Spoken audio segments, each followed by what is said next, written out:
No matter whether you drive a tiny Chevy or a big, powerful Lamborghini, for which you paid $1 million, you ain't moving fast. No matter what, because you have cars in front of you.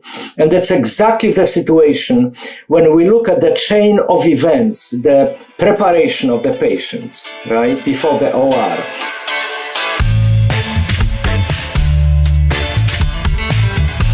Clock in, scrub up, and join us behind the red line.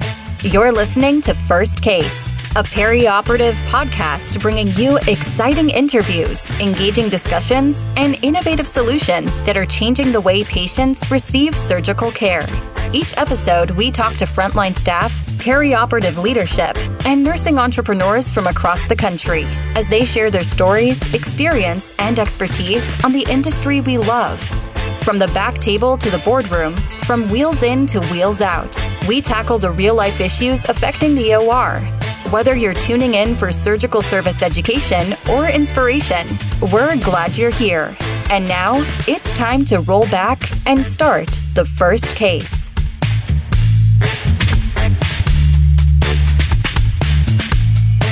This week on First Case, we speak with Dr. Bohdan Oppenheim, Director of the Healthcare Systems Engineering Program at Loyola Marymount University in Los Angeles. And he's also written a book. We're going to talk a little bit about that in the interview today. And it is also the topic of our conversation, which is lean healthcare systems engineering in clinical environments. And Paul, you've been all around the country. You've seen lots of different facilities, especially as a consultant, but you've had to build teams and processes as all the way up to the CEO of a hospital. So you've really seen this at multiple different levels. And as we'll talk about with Bo, as we're going to fondly refer to him throughout the interview today, we will be talking to him about just how this can augment not only training for new managers who maybe not got that in their bachelor's degree, but also just from an operational standpoint and communication throughout the organization. Well, I'll tell you, having been to all these different hospitals and working in the hospital environment for over 40 years, one of the things that's quite apparent is that there is fragmentation in all facilities, that there's not the coordination that is needed to make things flow well. And, the way I look at it is it's sort of like a symphony. Let's say every musician plays the right note. If they don't play the right note at the right time, it's not going to sound well. Same thing happens in the healthcare setting. People may be doing things the right way, but if they aren't doing them in the process that makes sense, you're not going to have the result that you're looking for. And, I knew this the moment I saw Bo's program being advertised on the LMU website, that it was something that was really needed in the healthcare environment. So I actually called him and talked to him about taking the program, but I was so close to the end of my career, I thought, well, I don't know if I want to put in that time and effort at this point. But what ended up happening was Bo asked me to become one of his guest lecturers, and for the last several years, I now teach a class on all the systems in the operating room and how they all interact between each other, and it just illustrates things for his students so they understand it better. All right, well, we're going to be right back and get into this interview with Bohdan Oppenheim after a short break.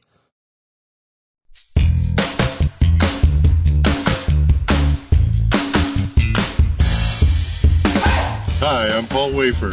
I'm Melanie Ferry. I'm Jeremy Gibson-Rohr. And I'm Justin Poulin. A 17 Studios production, you're listening to First Case.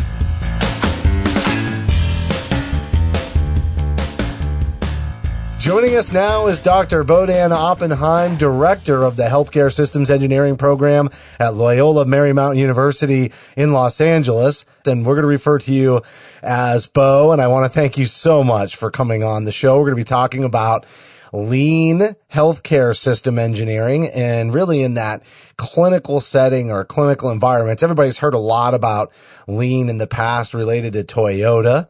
And then, kind of a leap off or a parallel to that is Six Sigma. So I know people that may be having a background in manufacturing or anything like that are very familiar with these terms, but very much in use in the healthcare environments today, and really interested in hearing your insight into making these approaches work, specifically in the perioperative environment, Bo. So thanks so much for coming on the show.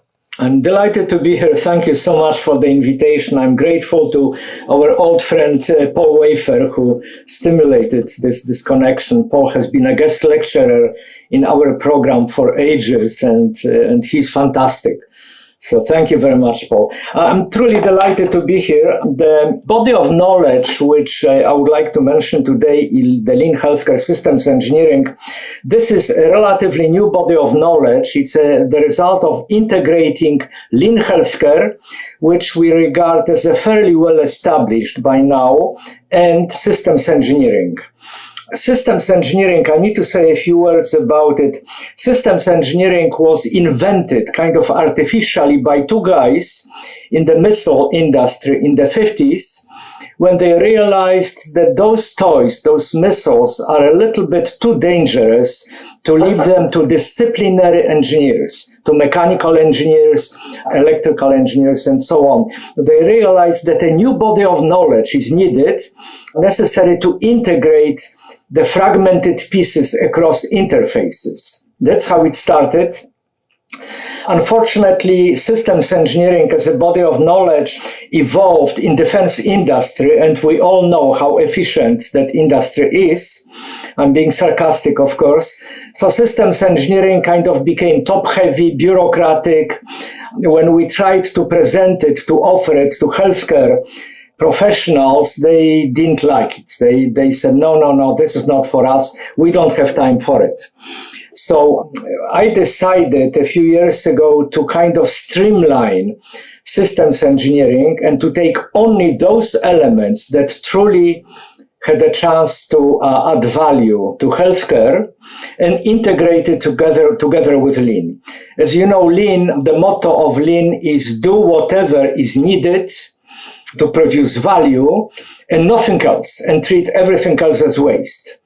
So that's the Lean philosophy, and systems engineering is really a way of integrating fragmented system. And also systems engineering applies an incredible degree of rigor in its process. Rigor which henceforth was unknown in the earlier domains such as TQM, PDSA, even Six Sigma. So we contribute rigor, we contribute integration, and we contribute efficiency via Lean. Bo, it seems like, there is a lot of fragmentation in healthcare, and certainly communication could be better. Even today with the EHRs and all that, it still seems to be a fairly universal problem in the hospital setting. How did you take your systems engineering from the aerospace industry to the hospital setting? I'll start with a little anecdote. I worked in aerospace for many years for one of the major defense companies, and there were days when I would come to my wife and say, you know what, again, I feel like a prostitute. I didn't do anything of value today, and they are paying me huge amounts of money for it. So that was, I'm kidding a little bit, but only a little bit. This was truly the motivator. That we all know that healthcare, a fantastic body of knowledge, but suffers from a number of headaches. One is fragmentation at every level, in every dimension. Medical professionals are trained in autonomous behavior, in autonomous diagnosis and prescribing treatments, but they are not trained at all in organizing workflows that patient needs across the continuum of care.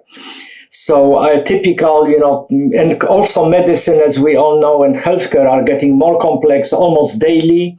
new devices, new software, new technologies, new methodologies, new medicines are coming daily into our lives, and folks don't know how to put it together, and they do it by instinct, and this is not a very good way of doing it, and then they make mistakes, and when they make mistakes, unfortunately, the culture in healthcare is, we call it blaming and shaming. People don't realize that the problems are systemic, that it's not those poor individuals, not that poor nurse who just made a mistake again, but it's really the system that stinks. So given my own personal preference, for orderly, systematic, efficient approaches, I jumped into healthcare to help out. Some stimulus was given by that White House report called PCAS 2014. PCAS stands for Presidential Council of Advisors for Science and Technology. And in 2014, they published this big alarmist report appealing to systems engineers to come to the rescue of healthcare. And that's when we started developing our program. I went to some executives of Kaiser Permanente. They loved my idea, and they helped us develop this curriculum at LMU, which now is, I think, a fairly powerful curriculum on healthcare systems engineering and in the applications of Lean. Bo, I was going to ask you, since you do have this relationship with Kaiser Permanente, and I know they've started their new medical school locally. Are you incorporating any of your Lean systems engineering into their medical school program? Is that going to be a component? In a way, yes. We are now negotiating, in fact, about a course combining Lean and systems engineering to be taught to the medical students at that new School of Medicine, yes. And also that medical school selected our program for the gap year, for the master's degree during the gap year. They had the choice of several programs, an MPH, Health MBA, and our healthcare systems engineering. So yes, we are connected with them. Great. Maybe you can give an example of one of the projects you've done in the hospital setting that can help explain or help illustrate for everyone why this is so important and how it can benefit the industry. Absolutely. I'll be delighted to. Talking about the perioperative environment, we did a number of projects. But before I do, let me first ask you to imagine yourself on a freeway, very busy freeway, like the 405 in Los Angeles on Friday afternoon, right? No matter whether you drive a tiny Chevy or a big, powerful Lamborghini, for which you paid $1 million, you ain't moving fast. No matter what, because you have cars in front of you. And that's exactly the situation when we look at the chain of events, the preparation of the patients, right, before the OR, then the PACU, and then the hospital units that receive that patient, or perhaps even ICU in between.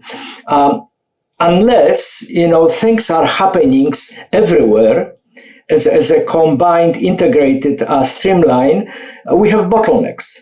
And we know of cases where operations had to be postponed, procedures had to be postponed because the PACU was full. And the PACU was full because the hospital units would not admit a patient, not necessarily because they were full, but because perhaps the EVS folks, the cleaning folks, were not notified in time to clean the rooms.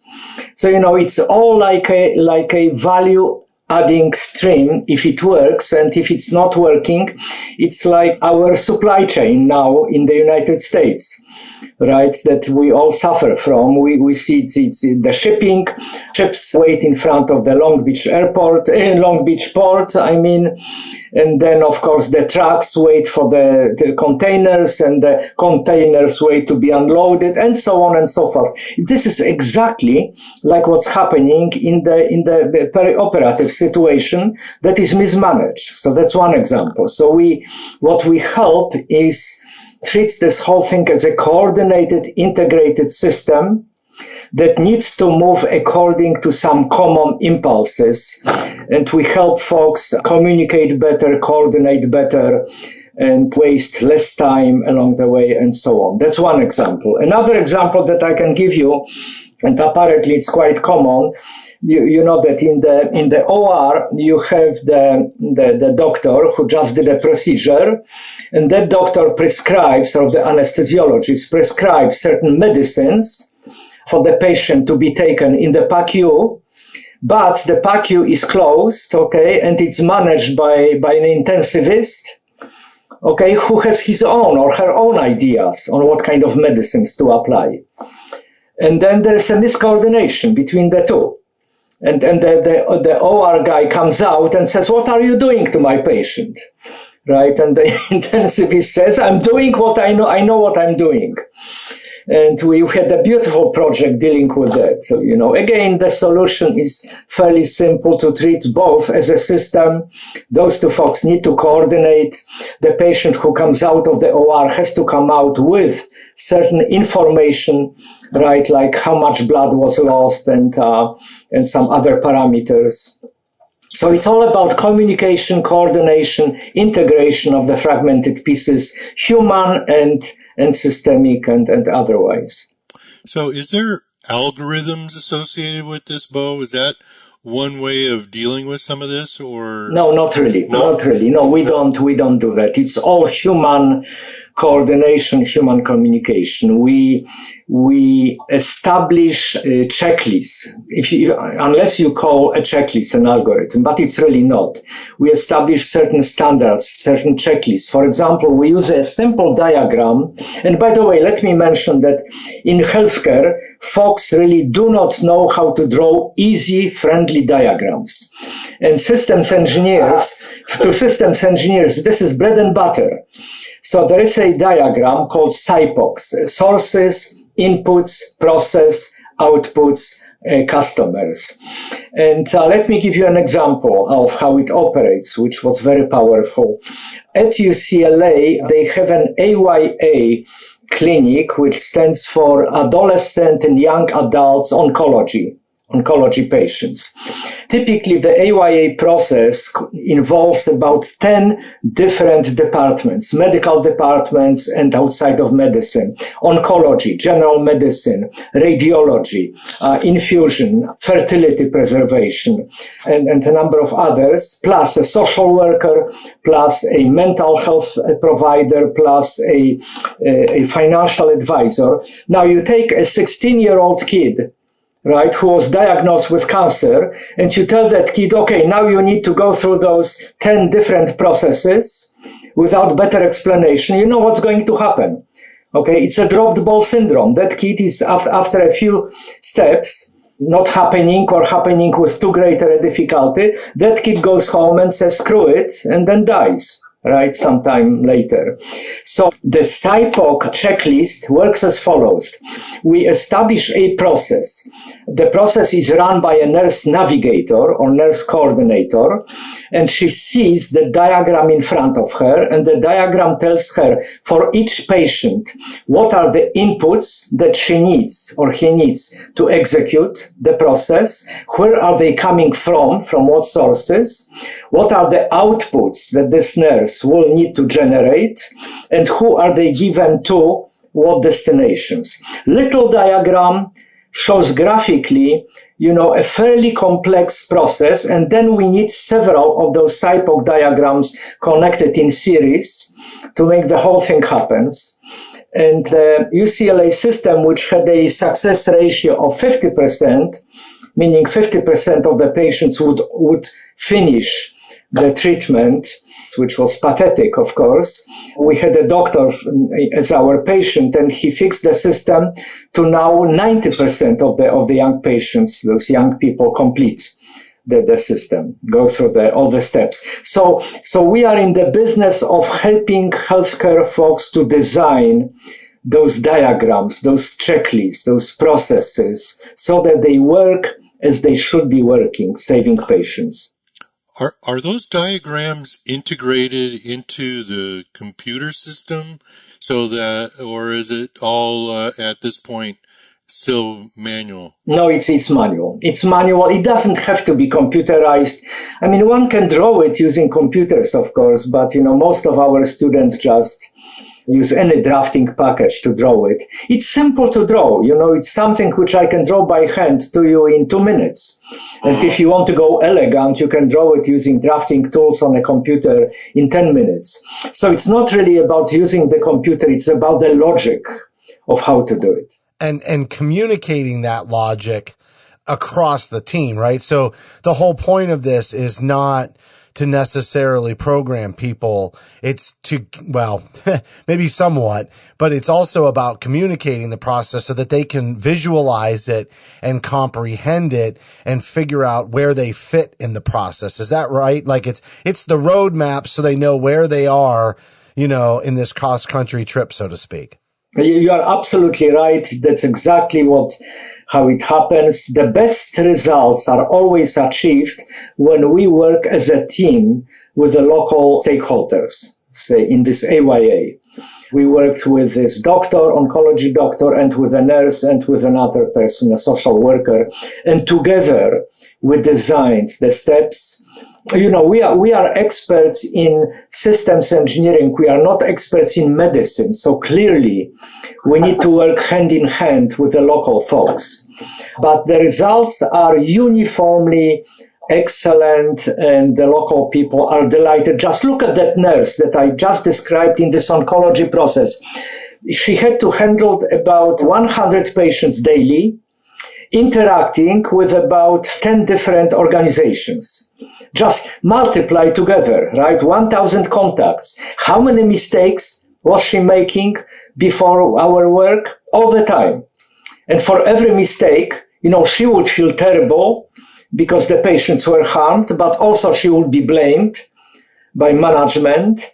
And it only increases burnout of the providers and doesn't do any good to anybody. And there's no resiliency, right? Too, Bo, because what if somebody has to come in and substitute? You have somebody who's an expert in this area and they're performing this task. And you already said there's error rates and there's also this mental pressure and stress that comes along with it, which does not increase performance. It's typically a decreaser of performance. Then all of a sudden you plug somebody else in who's not really adept at doing it and there's no real visual guide for them. You're just even increasing it. So then that person also, when they need to maybe take a break and clear their head and come back refreshed to the job, they almost feel guilty when they take time off because somebody else is going to come in and do an even worse job and they're already concerned that they're not doing well enough in the role. I've talked to a lot of people in our various podcasts around the benefits of just general signage, let alone what you're talking about. We do not really do a good job in healthcare of having clear visual representations and reminders. And it's almost like there's wayfinding now. You hear a lot about wayfinding in hospitals with like Bluetooth sensors or just the way that the maps are at every turn in the hospital so that you can kind of guide yourself to this very complex building with multiple floors and where am I going, etc. And it's to help you have confidence that you're in the right place or you can figure out where to go. And that's what I'm kind of hearing from you in this process is you're really wayfinding people through their roles in the institution, their job there, and help them feel confident that they know where they're at and that they're able to get where they need to go without, kind of having that moment in the hallway where they're completely lost and they have to ask somebody for help. And, oh, look, everybody else around them is a patient and has no idea either. You are absolutely right, Justin. That's exactly the case. So our mission, the way we see our role is in connecting. We are not experts in medicine. We are experts in healthcare processes using systems engineering and lean. So our mission is to help the local people who are motivated, beautifully educated, highly empathetic. We are helping them do their job better with less stress, for the better benefit of the patients and with better efficiencies too. And that system works. That brings up one of the points that I've been trying to get across to many of my colleagues, and I'll bring it up here as a pitch. I think more nurses need to get into this management engineering program because I think it makes so much sense and it's so needed throughout the industry. you just pointed out how important a nurse navigator can be in the care of a patient. And, that role's been around for a few years now, but it's still not done well by a lot of places. So this really illustrates the challenges there. So if somebody wants to get into a program like yours, what are the requirements for it? What do they need to be able, educationally and experientially? Is there certain requirements that they need to have to get into this program? Very simple requirements. Basically, an undergraduate degree. We prefer sciences, but they don't have to be science majors. We had in the past very successful students coming from psychology, even from arts, because the program is totally non-mathematical. There is zero mathematics. There is a little bit of statistics, but not very much. So the bachelor's degree, the GPA, if it's a recent graduate, we require a GPA of 3.0. But of course, if somebody has been practicing in healthcare, then we can waive that because the practice is treated as an equivalent condition. And 2 letters of recommendation. And very important, we ask for a personal statement. Why do you want to enter this program? And the reason for that is to eliminate the nonsensical applications. We get sometimes applications such as, I want to learn how to perform operations on a patient, such and such procedures. So, we want to make sure that folks are not confused, and we don't teach procedures in the OR. We are, you would be surprised. Sometimes we get those funny statements. So that's it. And in practice, if somebody comes from the operative environment, we would be delighted to have such a person. We had several, probably altogether we had about 10 folks. They did it beautifully and they loved the program. And so for all practical purpose, the admission is almost automatic.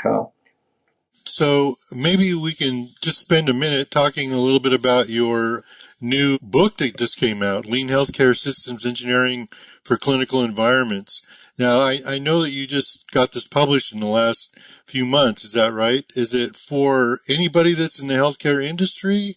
Or is it a textbook to use in the program? How would you describe the book and who should read it? Yes, Paul. Thank you very much for asking that question.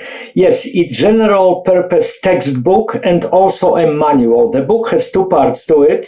The first part explains the lean healthcare systems engineering process, and that process is applicable to all healthcare environments, to hospitals, including ORs and EDs, clinics, clinical laboratories, imaging laboratories, pharmacies, telemedicine, population health.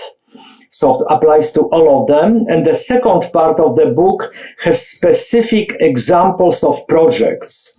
There is about close to 100 specific examples from all of those environments, and they are tabularized for easy use. So folks who work in projects environment in healthcare, improving workflows, care elements, and so on, can just follow those standard tables. The problems repeat themselves across the industry. I mean, I'm sure, Paul, when you go from one OR to another, you are seeing the same problems and the first time start and so on and so on.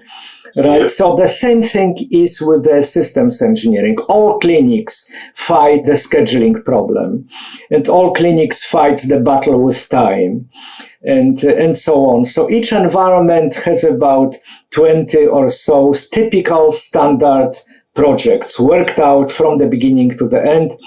And the first part is meant as a textbook.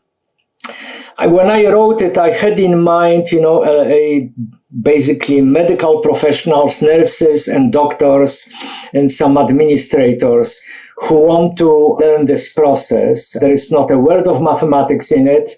There is one mathematical function, and that's squaring a number. So I think everybody can handle.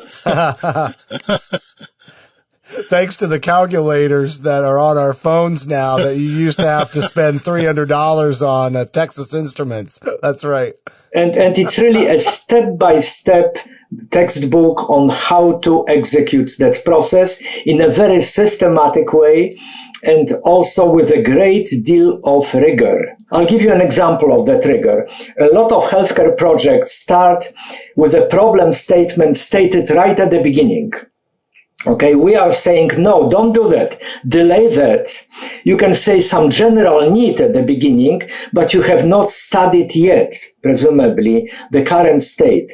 And we provide very specific steps on how to learn the current state, what's wrong and why is it wrong, what's the value stream map, what is the Ishikawa diagram,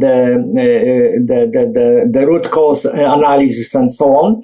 And only then, at the end of it, make an informed problem statement. And it's very important for it to be informed, factual, and crystal clear, so that when you proceed to the design of future state, you can start with the project goal statement, which is almost a mirror image of the problem statement. The problem statement says what's wrong, and the goal statement says what, therefore, we need to fix. And this logically leads then to the requirements for this project, which must be written with a great deal of rigor, great deal of precision, having the word shall in each statement, and basically making each requirement wiggle-proof, so that there are only two possible answers possible. Yes, it's verified, or no, it's not verified. The project failed. Nothing in between. So we teach in that manual how to do that. We also teach how to do analysis of alternatives. I'm sure you folks are used to the typical project environment where some very important director or manager comes in and imposes his or her idea on what the solution should look like. We are saying, slow down. This is too early. That's not a good practice. Even though you may be a super experienced, super expert. Okay, there may be new fantastic ideas coming up from young people who are IT experts, from the folks who can know better how to integrate IT technology and healthcare and medicine. So ask them for ideas, and we teach how to formally propose different alternatives for the solutions, and then how to rank them very rigorously using measures of effectiveness. And as a result of it, we come up with one alternative which is really good, which we know is going to satisfy the requirements to a large degree. At least we have a very high probability that the requirements will be satisfied. And then we carry that alternative to a complete solution against using checklists, using graphical methods, using future value stream mapping tools, lean tools, and so on.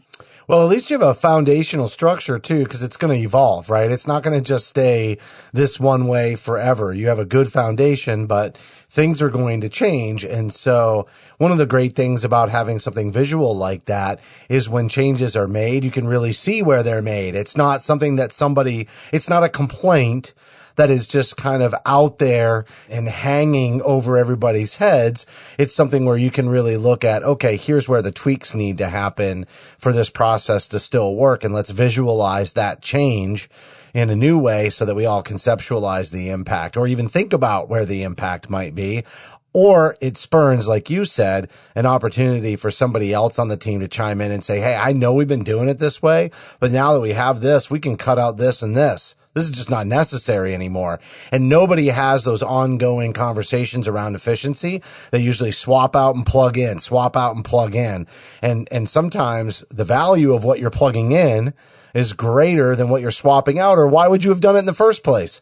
So obviously it might be able to replace multiple steps in a process. I really can hear, how valuable this is. And I want to go back to something that Paul said as we wrap this interview up, Bo, which was the fact that he felt like, anybody in the perioperative space, but especially managers and leadership could benefit from this because, hey, we don't get that kind of training in nursing school. Not in the undergrad. Maybe if you go back and get your MBA or you get your master's of science in nursing or et cetera, one of those advanced degrees, but anybody at a bachelor level does not get this. We do not get trained, and oftentimes we're promoted to incompetency as a result of that because we're not also given skill base to be able to manage people in this new role because it's a different skill set. And I can see where your book can really get people thinking about that as they're maybe, coming into their first management position. And that would be a great place to start. But obviously also you've got this great program. So you talked about the requirements for the program. The last question I have for you before we wrap is how do they find your program? How do they apply? How could they get engaged if they wanted to take it another step further outside of purchasing your book? Thank you so much. It's very easy to find us. If you Google LMU space HSE, it stands for Loyola Marymount University, Healthcare Systems Engineering, LMU HSE. Just Google those 6 letters and our program will come up at the top. Then click on that and that will take you to a very comprehensive web page where you will have more information that you want to find. And I would specifically recommend one tab on that webpage, and that's the former capstone projects executed by the students in actual healthcare environments, so that you would see the quality of the work that the students do. It's really amazing. Every year I'm amazed by, how smart those kids are after our program and what power they have in improving healthcare operations. What a rewarding profession you have, and to be able to see that kind of growth and have that kind of impact. And we all know it's needed in healthcare. Transformational change is coming because it has to at this point. We're hitting a breaking point. So, Bo, I wanted to say thank you so much for coming on the show, sharing your insights, and keep up the good work. Thank you so much. I'm delighted to be here. Thank you so much for your attention. Take care, everybody.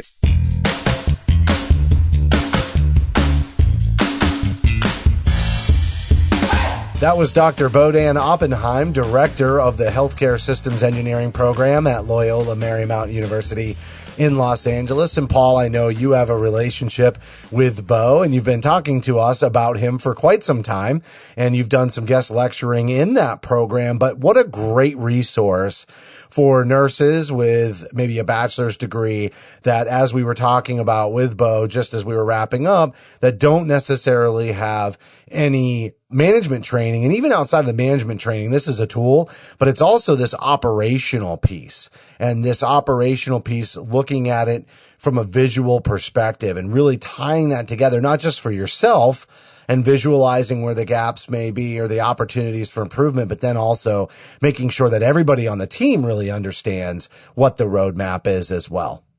Well, I'll tell you, I am a large proponent of this program, and I do believe that there's a tremendous need for this in healthcare. I got my MBA, and I didn't learn anything about workflows or any of that when I got my MBA. Of course, that was, 30 years ago or 40 years ago, but still it is essential now, I think, in terms of streamlining processes as much as possible. It's not just managing the day-to-day operations of the department. It's developing the processes that are going to keep things flowing in a more consistent pattern on a routine basis. Yeah, and I think having that frame of reference as things evolve is also so critical, because it brings everybody up to speed so quickly when you begin to evaluate any kinds of process improvements that are going to impact the system as well. So great job. Thank you so much for bringing on Bohdan. He was a fantastic guest. That's going to do it for this week's show. As a reminder, you can help support First Case by subscribing on Apple, Amazon, or Google Podcasts. You can also find us on Stitcher, iHeartRadio, Spotify, or search for First Case on your favorite podcast application. We've also got bonus content for certain episodes. You just got to download our smartphone app for iPhone and Android. We'd certainly appreciate a rating and a review while you're there because your feedback is important to the show. On behalf of Paul and myself, thank you for listening to this week's episode of First Case.